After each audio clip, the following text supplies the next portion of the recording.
அஸ்ஸலாமு அலைக்கும் வரஹ்மத்துல்லாஹி வபரகாத்து. கண்ணியமிக்க அல்லாஹ்வின் நல்லடியார்களே, இன்று ஹதீஸ் நபிமொழி சொல்கிறேன், கேளுங்கள்.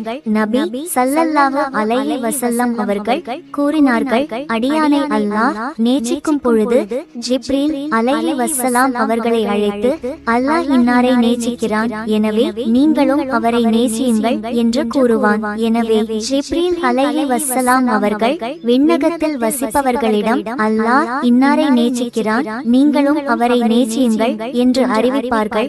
உடனே விண்ணகத்தாரும் அவரை நேசிப்பார்கள். பிறகு அவருக்கு பூமியிலும் அங்கீகாரம் அளிக்கப்படுகிறது. அறிவிப்பவர் அபூ ஹுரைரா ரலியல்லாஹு அன்ஹு அவர்கள்.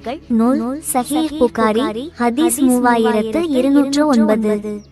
ஆகையால் அன்பானவர்களே, நம்முடன் இருப்பவர்களை பகைமை கொள்ளாமல் நாம் அவர்களை நேசிப்போம். அல்லாஹ் நாம் அனைவரையும் நேசிப்பானாக. ஆமீன்.